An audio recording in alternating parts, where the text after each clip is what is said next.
बिजली का जाना ये खबर नहीं है, बिजली का आना ये खबर बन जाती है। मोदी को रोका नहीं जा सकता। बम बंदूक और पिस्तौल के सहारे राजनीति करने वाले कान खोल करके सुन ले, हम दूसरी मिट्टी की पैदावार है। लायन उन्होंने मांगे हैं, हमने दिए भी है। सिर्फ लायन नहीं, वो गिर की गाय मांगते। दामोदर दास की दहाड़। नमस्कार, आपके साथ मैं अतुल अग्रवाल हूं। गुजरात वाले नरेंद्र मोदी देश के होना चाहते हैं और मोदी जानते हैं कि देश का होने के लिए दबदबा भी बनाना होगा। इसीलिए पहले पार्टी के भीतर दबदबा बनाया, अब विपक्षियों पर बना रहे हैं। इस बार बारी बहराइच की थी। बहराइच में नरेंद्र भाई दामोदर दास मोदी, ये पूरा नाम है इनका, उन्होंने नीतीश कुमार पर निशाना साधा, आतंकवाद को मार गिराने की बात की, बिजली पर बात करते हुए आजम खान को जोर का करंट दिया, अखिलेश को झटके दिए, लॉयन सफारी को लेकर सपा की लानत मलानत की, मुजफ्फरनगर दंगा मामलों में 2 बीजेपी विधायकों की बेगुनाही का बाजा बजाया, गुजराती विकास का गुब्बारा फुलाया, लेकिन मुजफ्फरनगर दंगों पर बात करने से साफ बच निकले। नरेंद्र भाई दामोदर दास मोदी ने सवाल खूब उठाए, लेकिन ये सवाल मोदी ने अपनी सुविधा के हिसाब से ही दागे थे। जाना ये खबर नहीं है, बिजली का आना ये खबर बन जाती है। मोदी को रोका नहीं जा सकता। बम बंदूक और पिस्तौल के सहारे राजनीति करने वाले कान खोल करके सुन ले, हम दूसरी मिट्टी की पैदावार है। लायन उन्होंने मांगे हैं, हमने दिए भी है। सिर्फ लायन नहीं, वो गिर की गाय मांगते। दामोदर दास। तो बीजेपी के PM in waiting Narendra Modi ने बहराइच की रैली में आरोप लगाया कि उनके पीछे सीबीआई और इंडियन मुजाहिदीन को लगा दिया गया है। मोदी ने कहा कि आगामी लोकसभा चुनावों में सपा, बसपा और कांग्रेस की तिकड़ी के बजाय सीबीआई और इंडियन मुजाहिदीन चुनावों का मोर्चा संभालेंगे ताकि कांग्रेस का किला बचाया जा सके।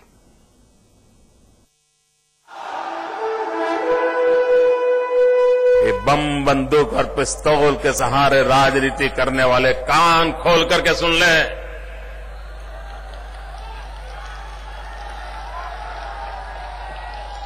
हम दूसरी मिट्टी की पैदावार है।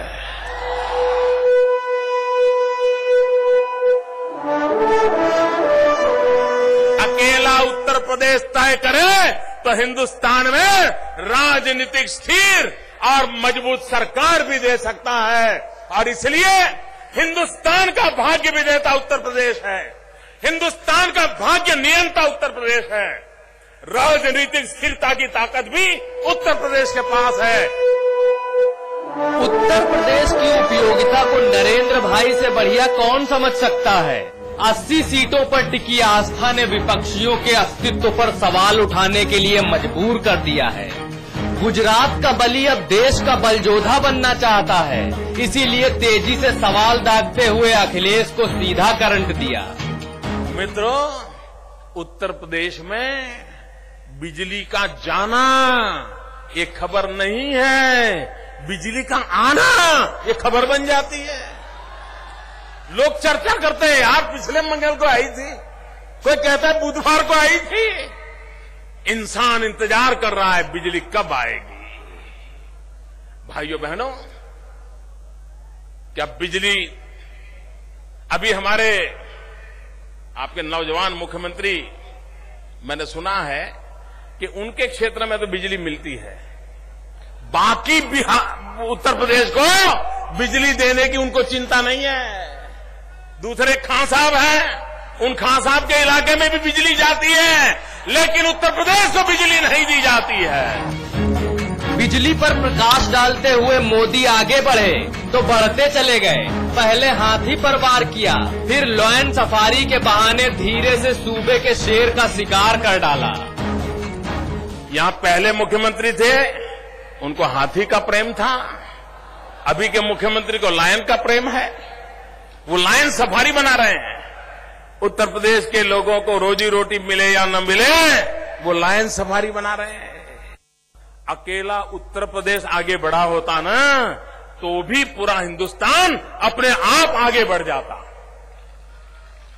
यह देश गरीब देशों की श्रृंखला में नहीं होता, लेकिन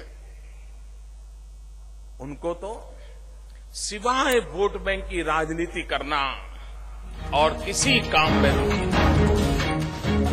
ये बढ़िया है, दूसरी राजनीतिक पार्टियां वोट बैंक की राजनीति करती हैं, लेकिन क्या नरेंद्र भाई बता सकते हैं कि बहराइच में बीजेपी की रैली क्या माता रानी का चंदा इकट्ठा करने के लिए की गई थी?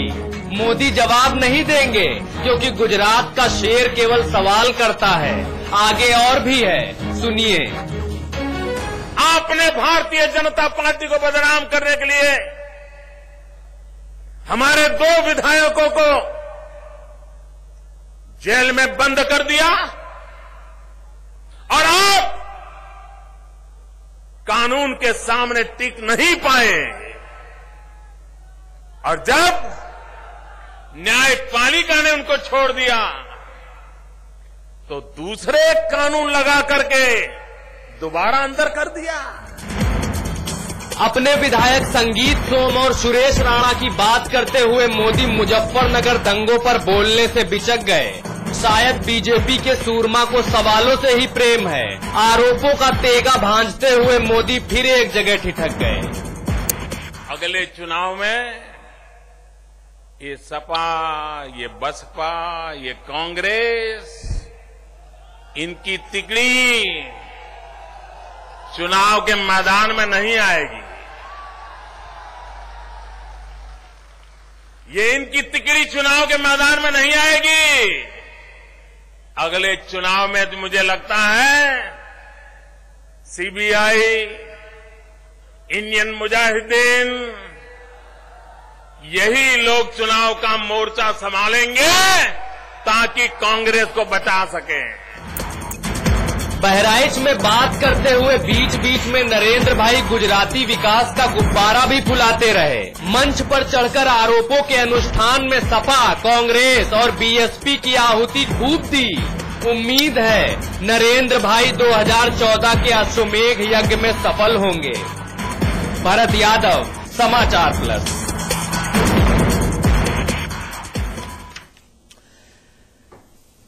चलिए इस मुद्दे पर बातचीत करेंगे। अमिताभ अग्निहोत्री जी हमारे मैनेजिंग एडिटर हमारे साथ हैं।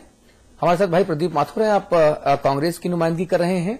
हमारे साथ शिव प्रताप शुक्ला साहब हैं, आपका विशेष आभार शुक्ला जी। आप भाजपा की नुमाइंदगी कर रहे हैं और आज नरेंद्र भाई दामोदर दास मोदी की जो एक शानदार रैली या भाजपा के शब्दों में रेला जो बहराइच में हुआ, आप उसके कर्ता धर्ता थे। आपके मजबूत कंधों पर उस रैली का पूरा जिम्मा था और आज बहराइच से आप हमारी पुकार पर आप वहां से जैसे तैसे हमारे स्टूडियोज में सीधे आए हैं। इसलिए शुक्ला जी आपकी इस जीवटता के लिए मैं आपको साधुवाद दूंगा और आपका आभार व्यक्त करूंगा कि आपने हमारे बुलावे को टाला नहीं और वहां से यहां तक आए। अच्छा, क्या विशेष रहा आज रैली में शुक्ला जी? देखिए, सबसे विशेष तो ये रहा कि रैली बहराइच जैसे बहुत छोटे से स्थान पर रही। हाँ। और उसके साथ साथ शहर से बिल्कुल हट करके रही। उसका परिणाम ये रहा कि कुल 3 लोकसभा और 1 लोकसभा आंशिक, इसकी ही वो पूरी रैली रही। लेकिन वो रैली क्या, मैं समझ रहा हूं अतुल जी की एक जनसैलाब की स्थिति वहां पर थी। हाँ। सड़क पूरी भरी, मैदान की तो बात छोड़ दीजिए, सड़क पूरी भरी हुई थी और लोगों को निकलने में भी काफी परेशानी का सामना करना पड़ा, क्योंकि गाड़ियां और लोगों का एक जमावड़ा था। उस जमावड़े को धीरे धीरे धीरे करके गाड़ियां खिसक रही थी। तो रैली के संदर्भ में अगर बात करेंगे तब तो मैं इतना ही कहूंगा कि वो बहराइच जैसे स्थान पर वो रैली अद्भुत रही, अभूतपूर्व रही। अच्छा, आज मेरे कांग्रेसी नेता से बातचीत हो रही थी, हमारे मित्र हैं इसलिए नाम नहीं बताऊंगा। उन्होंने कहा कि भाई मोदी जी ने और भाजपा ने ये नहीं बताया कि इस रैली में कितना रुपया रखे हो, एंट्री शुल्क, एंट्री फीस कितनी रही। तो मैंने कहा आप ही से पूछ लूं। मुझे लगता है कि शायद उनको इस बात का फोबिया हो चुका है। हाँ। कि मोदी जी ने जो 5 रुपये 10 रुपये की बात कहीं किया था, जिसको उत्तराखंड में के फंड में भेज दिया था लेकर के, उनको इस बात का फोबिया हो गया, इस नाते वो बाद में बार बार यही कहते हैं कि मोदी जी कितना। माथुर साहब क्या है बताइए, वो आप लोगों को मोदी जी ने आज इतना कोसा, आप कह रहे हैं कि आप लोगों ने जो है वो सीबीआई और इंडियन मुजाहिदीन और पता नहीं क्या क्या लगा दिया है पीछे, जो है ये क्या है, राजनीतिक स्तर कहाँ जा रहा है? राजनीतिक स्तर बड़ा खराब लेवल पे जा रहा है और मोदी जी प्रधानमंत्री के उम्मीदवार जो घोषित है भारतीय जनता पार्टी के, उनको इस तरह की बातें नहीं करनी चाहिए। एक सुसंस्कृत यदि व्यक्तित्व है वो, तो इस तरह वो आरोप लगाएंगे एक नेशनल पार्टी में जो सत्ता में बैठी हुई है कि वो सीबीआई, इंडियन मुजाहिदीन और ये चुनाव लड़ेंगे। क्यों लड़ेंगे? लोकतंत्र में क्या ऐसी बातें होती हैं? तो आप बताइए उनको गलत बातें सुनता है भाई। अरे मोदी जी का भाषण आप लिखवा दीजिए ना, जैसे राहुल जी का लिखते हैं। अरे हम क्या लिखा है? हम नहीं लिखते ना, राहुल जी के लिखे जाते हैं। राहुल जी एक्सटेम्पोर बोलते हैं और इस तरह के भाषण औचित्यहीन है और इस तरह के भाषण नहीं देना चाहिए। उत्तर प्रदेश की धरती में 8 प्रधानमंत्री दिए हैं और उत्तर प्रदेश को मोदी जी इतने हल्के में न लें। यहाँ की जनता बड़ी परिपक्व है और राजनीतिक इक्वेशंस और सब जानती है। अरे हल्के में लौट के यूपी काहे को आते भैया? अरे तो बात ऐसा है कि अभी नए नए मुल्ला हैं, अभी आए हैं, लोग देख रहे हैं उनको, और एक नई हीरोइन के मामले में नई जनता इकट्ठी हो जाती है। अच्छा, तो राजनीतिक फिल्म की ये नई हीरोइन है नरेंद्र मोदी, प्रदीप भाई? जी बिल्कुल। अच्छा, ये एक नई परिभाषा आज समझ आई। अच्छा, एक बात प्रदीप भाई कहूं, मैंने राहुल जी की रैली देखी, मुलायम सिंह जी की रैली देखी और नरेंद्र मोदी की रैली देखी। ईमानदारी से बोलूंगा, पक्षपात से परे, भीड़ तो 2 ही खींचे, मुलायम सिंह की रैली और मोदी की रैली। राहुल गांधी की रैली, एक से मैं कंप्लीट तो कर लूं प्रदीप भाई। राहुल जी की रैली, उनके कद और कांग्रेस जो में उनका जो दर्जा है देश की सबसे बड़ी पार्टी में, उसके मुताबिक भीड़ नहीं रही कहीं। क्यों? इसकी कोई वजह? देखिए मैं आपको बता रहा हूं कि हमारी कोई रैली मुकाबले की रैली नहीं थी। मैं मुकाबले की बात नहीं कर रहा हूं भाई। और नंबर 1, नंबर 2, इस तरह की रैली नहीं थी कि मोदी जी के कंपटीशन में कोई रैली की जा रही हो। हुजूर धन्यवाद रैली थी Pradeep ji, food security bill के मामले में प्रदीप जी, और आपके अरे मैं कह रहा हूं आप मिड डे मील के मामले में करो, फूड सिक्योरिटी से क्या, उससे फर्क नहीं पड़ता। मैं कह रहा हूं बड़ा नेता जब आता है तो जन सैलाब उमड़ता दिखना चाहिए ना, नहीं दिखना चाहिए? ऐसा है, आप सलेमपुर की रैली देखिए, जन सैलाब उमड़ा था। अब आप लोग कांग्रेस की भीड़ आप दिखाएंगे ही नहीं। प्रदीप भाई ऐसा पता नहीं क्या हो गया है, आपने भैंस खोल दी है साहब, जो हम आपकी भीड़ नहीं दिखाएंगे। नहीं, राहुल जी की रैली होती है तो भीड़ों का चैनल्स फोकस ही नहीं करते। प्रदीप जी देखिए, खाली राहुल जी को बोलते हुए दिखाते हैं। अरे भाई मेरे समझ में नहीं आ रहा कि एक मिनट प्रदीप जी, कैमरे झूठ नहीं बोलते, इस थंब रूल को याद रखें। कैमरे झूठ नहीं बोलते, पर आप तो राहुल जी की भीड़ को दिखाते ही नहीं है। सलेमपुर की रैली नहीं दिखाई। अगर हमने आपकी आरोप मान लिया, आपका आरोप मान लेते, चलो एक पल को, फिर भी मेरे पास फीड तो आती है ना, मैं उसको हेडफोन लगा के सुनता हूं कौन क्या बोला और आंखों से देखता हूं। चुनाव में 6 महीने बाकी हैं, अभी हमारा इलेक्शन कैंपेन शुरू नहीं हुआ है। इनका इलेक्शन कैंपेन, इन्होंने इलेक्शन कैंपेन शुरू कर दिया है। क्या और पूरा कॉर्पोरेट सेक्टर इनका साथ दे रहा है। नहीं और कॉर्पोरेट सेक्टर साथ दे रहा है। तो पर मुलायम सिंह की रैली में भीड़ क्यों आ रही? नहीं, उनका कैंपेन वो नहीं हुआ। नहीं, अभी हम लोगों ने कैंपेन उस तरह से जिस तरह से। अच्छा ये बताइए, जैसे क्रिकेट, अगले हफ्ते से मायावती की रैलियां शुरू हो रही हैं, तो कहीं ना कहीं समीक्षा तो होगी मित्र। ये कह के कैसे बताएंगे कि हमने अभी तो शुरू नहीं किया? 4 रैली जो हमारी हुई वो धन्यवाद रैली थी। अब इलेक्शन रैली हम माथुर साहब सुन लीजिए, जैसे क्रिकेट की जब नई पिच किसी मैदान में बनती ना, नई पिच बनती है जिसमें बॉल डाली गई हो, तो उसमें पहले ट्राई बॉल फेंकी जाती है ताकि देख ले कि भाई गेंद कितनी उछल रही है, कितनी नीचे आ रही है। क्या राहुल गांधी के लिए जो अब 4 धन्यवाद रैलियों की बात कर रहे हो, ये ट्राई बॉल जैसी थी क्या कि चलो भाई 4 ट्राई बॉल मैच खेलेंगे? रैली वो कंपेरेटिव, सब रैली, चारों रैली सक्सेसफुल थी और खूब अच्छी भीड़ थी सब में। आप ये कैसे दिखाता नहीं है। प्रदीप भाई बिल्कुल नहीं दिखाता। प्रदीप भाई बातें ये हो रही है, भीड़ नहीं दिखाती। प्रदीप भाई एक बात कहूँ जी, एक बात कहूँ, मुझे पता है आप उसका खंडन कर देंगे, करना भी चाहिए, आप जिस पार्टी के विधायक दल के नेता हैं उस नाते आपका फर्ज है, लेकिन फिर भी मैं कहूंगा, मेरी जानकारी है कि मधुसूदन मिस्त्री ने बैठक बुलाई, पार्टी के जितने भी बड़े कर्ता धर्ता उत्तर प्रदेश में हैं, और उनसे इस बात को कहा कि राहुल जी की रैलियों में भीड़ कम क्यों आ रही है, आप लोग क्या कर रहे हैं? नहीं, इस तरह की कोई बैठक मैं जानता हूं, मैंने पहले आप इसका खंडन करिए। तो नहीं खंडन नहीं, मैं नेता कांग्रेस विधानमंडल दल हूं, यदि इस तरह की बात होती तो मधुसूदन मिस्त्री जी मुझसे भी कहते, उन्होंने इस तरह की कोई बात नहीं कही। मैं मानता, देखिए मैं वही कह रहा हूं, मैं आपकी बात को हाँ कर दूं, नहीं कैसे हाँ कर दूं जब इस तरह की बात ही नहीं हुई। प्रदीप जी इस तरह की बात को तो आप कभी हाँ नहीं करेंगे। अरे साहब कभी तब्दीली भाईजान हुई नहीं, क्योंकि आप जिम्मेदार नेता है भाई, कोई नेता अपनी पार्टी, लेकिन इतना जरूर है कि रैलियों में भीड़ की तुलना तो संसदीय लोकतंत्र में हमेशा होती है। हमेशा कहा जाता है किसकी रैली ऐतिहासिक। अभी क्लाइमेक्स होने दीजिए, अभी शुरुआत होने दीजिए, भीड़ हमारी रैलियों में आ रही है और तेजी से आएगी। अच्छा, इब्तिदाए इश्क है, रोता है क्या, आगे आगे देखिए होता है क्या, ऐसा मामला होता क्या है?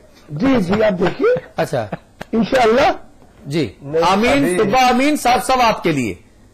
लेकिन इन दोनों शब्दों पर हो सकता है मुलायम सिंह जी को आपत्ति हो, कहते हैं कि नहीं कॉपीराइट तो मेरा ही है। नहीं, को बोलने पर कोई आपत्ति नहीं है, आप किसी लोकतंत्र में किसी पर प्रतिबंध इस तरह नहीं लगा सकते। अच्छा, तो अब एक चीज मैं और जानना चाहूंगा आपसे, आपने आरोप लगाया कि साहब हम लोग जो हैं राहुल गांधी की भीड़ को दिखाते नहीं हैं, तो राहुल गांधी की भीड़ से हम मीडिया वालों को एलर्जी क्या, थोड़ा ही समझा दी नहीं, हम ऐसा देख रहे हैं, हम लोग इस तरह देख रहे हैं। अच्छा, कि आपके कैमरे जब मोदी जी की मीटिंग होगी या और लोग उनके तरफ तो घूमते हैं, हाँ, और जब राहुल जी की बड़ी कामयाब रैलीज होती है तो आप भीड़ की तरफ। एक बात कहूं भाई साहब, खाली राहुल जी दिखाते हैं भाई साहब, एक बात कहूं, वही कैमरामैन, वही कंपनी के कैमरे, वही केबल, वही ओबी वैन, आपके कनेक्शन, वही एंगल, वही एंकर, वही खिड़की, वही चैनल, आप करें भीड़ कम क्यों दिखा? हो सकता है ये आपने दिखाया हो। एक टिप्पणी करके प्रदीप भाई के लिए फिर बहस को अपन मूल विषय पर ले जाएं या भटक रहे। एक बात कहूंगा, दिल्ली में राहुल जी की रैली हुई, उसी दिन मोदी भी कहीं रैली कर रहे थे, मेरे ख्याल से पटना में कर रहे थे मोदी रैली। उस दिन कांग्रेस के एक मिनट कांग्रेस के कई मित्रों को ये शिकायत हुई व्यक्तिगत तौर पर कि भाई आप लोग वो क्यों शॉर्ट्स दिखाए, क्योंकि मैदान खाली था। राहुल जी 1.25 घंटे उनका प्रोग्राम डिले किया गया कि उतनी भीड़ भी नहीं आ रही थी जिससे कोरम भी पूरा हो जाए, रैली नुमा कुछ तो लगे, वो दिखा दिया चैनल्स ने, तो भी नाराजगी, बोले ये क्यों दिखाया, और 2 विंडो कॉट के बाद तुलना हो गई कि एक तरफ मोदी एक तरफ राहुल, तो 2 विंडो में क्या होता है ना भाई साहब, आप तो टीवी देखते हैं समझते हैं, 2 विंडो में तुलना हो जाती है, दिल्ली के एक तरफ मोदी एक तरफ राहुल, कौन कितना पानी में कौन कितना भारी।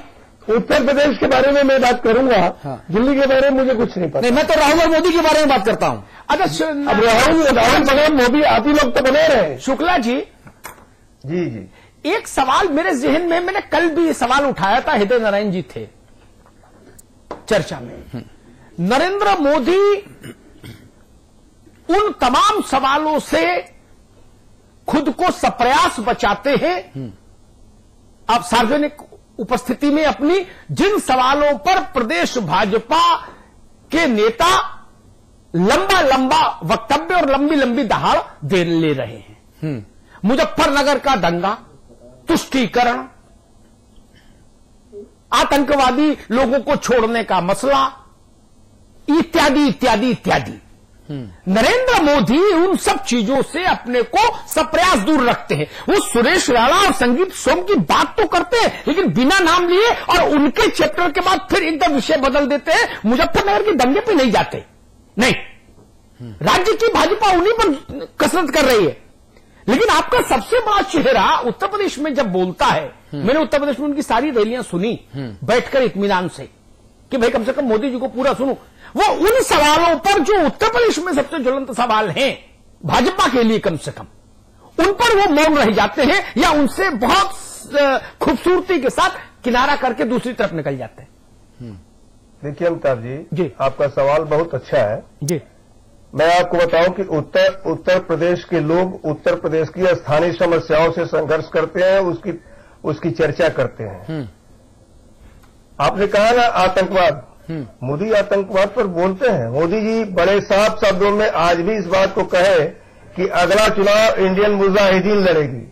स्वाभाविक है कि जिस प्रकार से सीमाओं पर हमारे सैनिक मारे गए, जिस प्रकार से हमारे देश में घुसपैठ हो गया, वह स्वाभाविक है कि इंडियन मुजाहिदीन कराया, पाकिस्तान के लोग कराए। तो अगर भारत का पीएम इन वेटिंग की स्थिति आती है, भारतीय जनता पार्टी का प्रधानमंत्री पद का प्रत्याशी बोलता है, तो वह देश की समस्याएं बोल रहा है और अंतर्राष्ट्रीय समस्याएं बोल रहा है। उत्तर प्रदेश में जो लोग बैठे हुए अपने आप में सक्षम है कि उत्तर प्रदेश की समस्याओं को बोले, उसका निपटारा करें। हम ये नहीं कहते हैं। अभी प्रदीप भाई ने इस बात को कह दिया था ना कि मोदी जी एक्सटेम्पोर होते हैं, राहुल जी के लिखे लिखाए भाषण। तो राहुल जी, इन्होंने स्वीकार किया, मैंने नहीं कहा। इन्होंने कहा कि राहुल जी के नोट्स बनते हैं। नहीं, मैंने नहीं कहा। नहीं, अभी मैंने बिल्कुल नहीं कहा। हम लोग यही बात मैंने नहीं कहा। आपके दौरान में बैठा हुआ है, मैंने ऐसी कोई बात नहीं कही कि राहुल जी प्रदीप जी कैप्टन भाई ने कहा, मैंने कहा बिल्कुल नहीं। प्रदीप राहुल जी अगर इम्पोर्ट कर दे, राहुल जी इम्पोर्ट पीछे कर दे तो आपका वो वर्जन राहुल जी दिखाइए अपने वर्जन को। मैंने ये नहीं कहा कि राहुल जी अब फिर आपके ऊपर राहुल का ज्यादा जादू के लिए हमारे नेता है, जादू हम क्या कह रहे हैं कि मेरे नेता है, आप ही के नेता है कि मेरे का मामला नहीं है।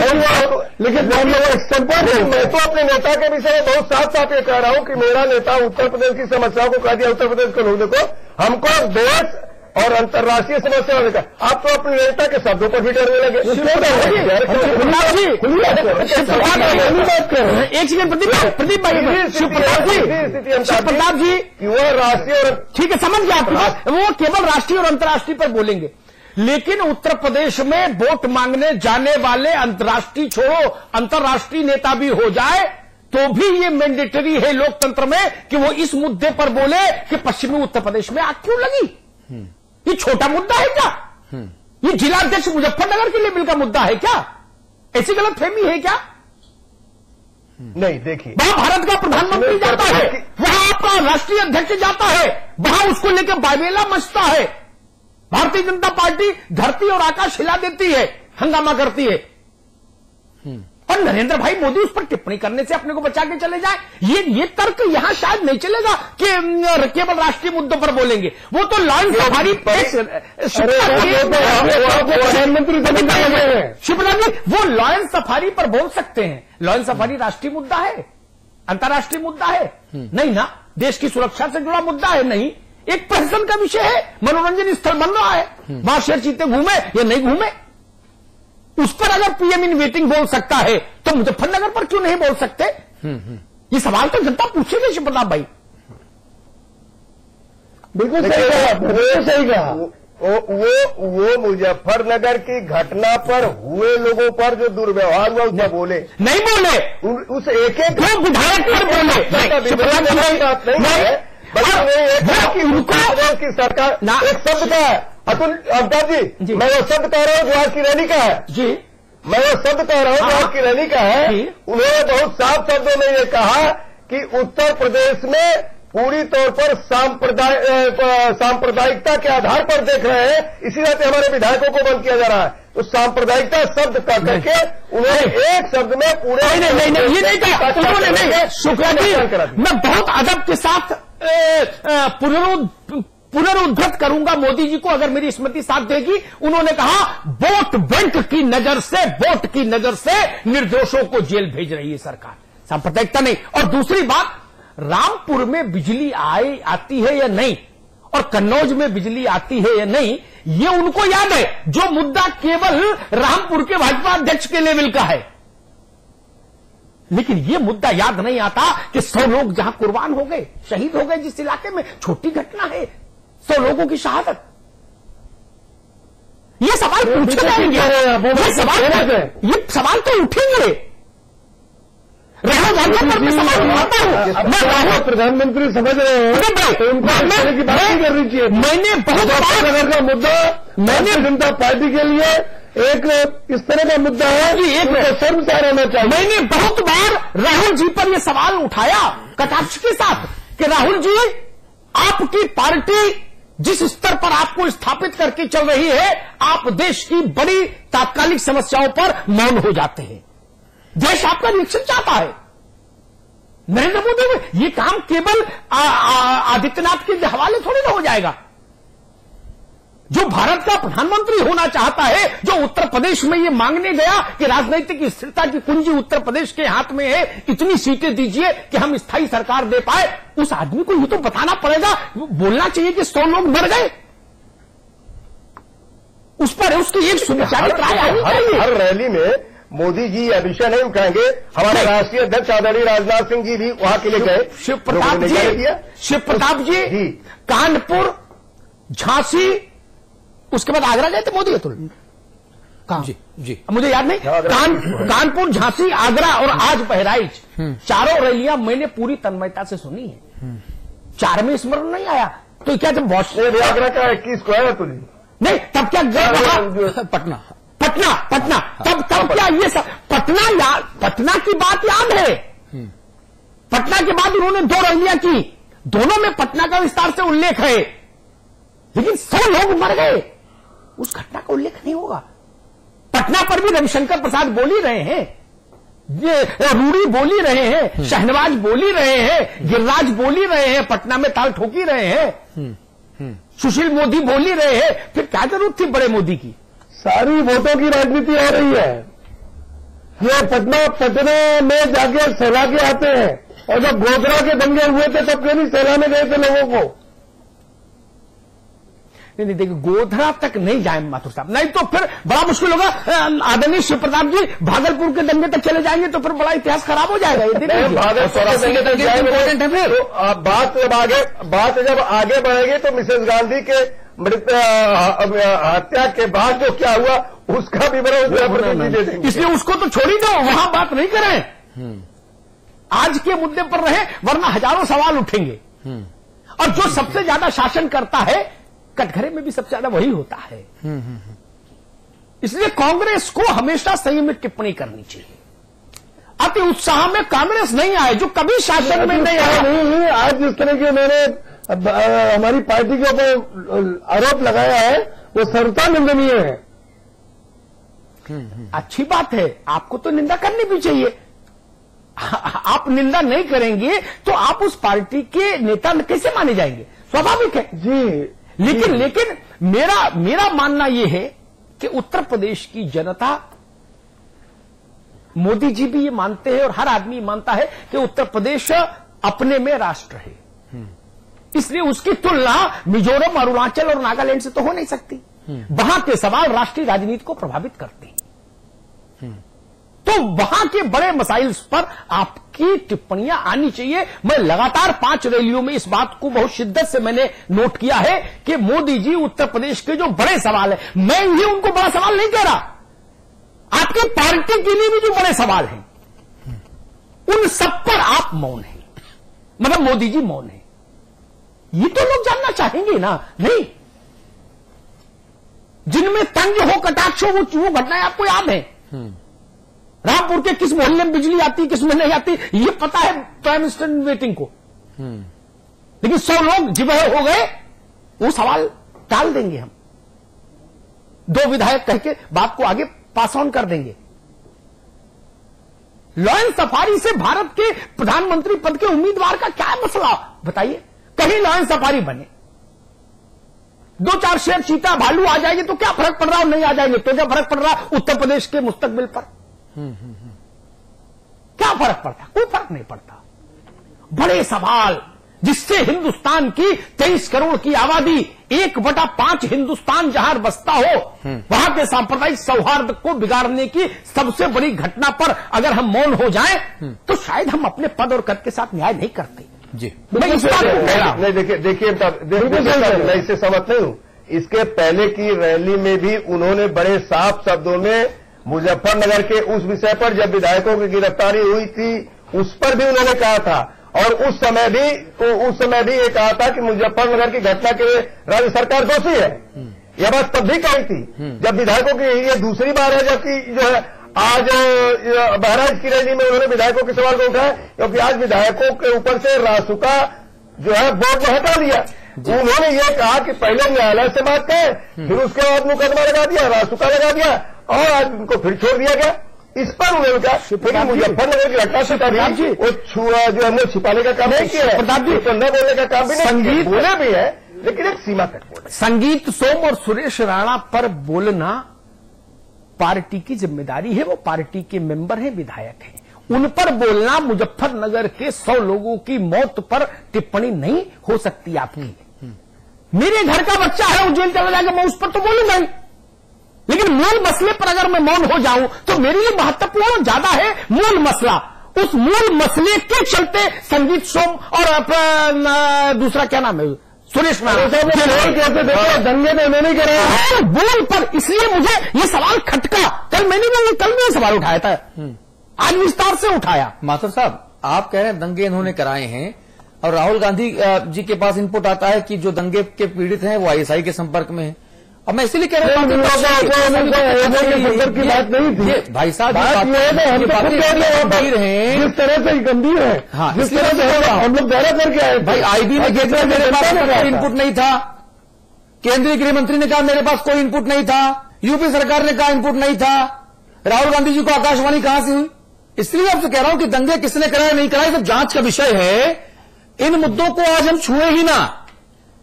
दंगे और भ्रष्टाचार, इन दो मुद्दों से कांग्रेस अपने आप को जितना दूर रखे, कांग्रेस के पंजे के लिए उतना ही बेहतर, वरना पंजा दूसरों के हाथ में जकड़ जाएगा। नहीं जाने वाला, नहीं जाने वाला। चलिए सब बात की टिप्पणी कर दीजिए अमिताभ जी। देखिए, उत्तर प्रदेश में मोदी जी या मोदी जी के रणनीतिकार, हाँ, माने या ना माने, मेरे ख्याल से मोदी जी बहुत पॉलिटिकली बहुत समझदार व्यक्ति हैं। उनकी सफलता के पीछे उनका अपना जो स्ट्रेटेजी तय करने का जो दिमाग है, जो क्षमता है, जो हम लोगों ने देखी जब वो यहां दिल्ली में भाजपा का काम देखते थे, तब बहुत शार्प ब्रेन है। वो एक रणनीति के तहत उन तमाम मसलों से अपने को बचा के रखना चाहते हैं। वो ऐसे किसी मसले में नहीं अपने को उलझाना चाहते जो भाजपा की मूल प्रवृत्ति से मैच खाए और लड़ाई को हिंदू मुसलमान की पटरी पर ले आके खड़ा कर दे। मोदी बचा रहे, ठीक बात है, लेकिन फिर भी मैं कहूंगा कि उत्तर प्रदेश में आपकी लड़ाई सपा और बसपा से ही होगी। ज्यादा राष्ट्रीय और अंतर्राष्ट्रीय होने से भी लाभ नहीं मिलेगा उत्तर प्रदेश में।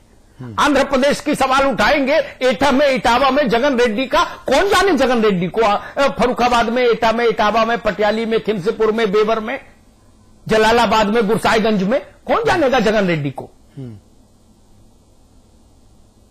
वाजपेयी के साथ भी मैंने रैलियां देखी एक पत्रकार के नाते। वहां की बात होती है, वहां के बड़े मुद्दों पर आपकी निर्णायक टिप्पणी लोग सुनना चाहते हैं। क्या आप क्या सोचते हैं नाइजीरिया में क्या हो रहा, इससे थोड़ी ना वोट मिलेगा। और जब दो बड़े प्रतिस्पर्धी दल हार्डकोर उसी जमीन पर मौजूद है, उसी जमीन के हैं, बसपा और सपा,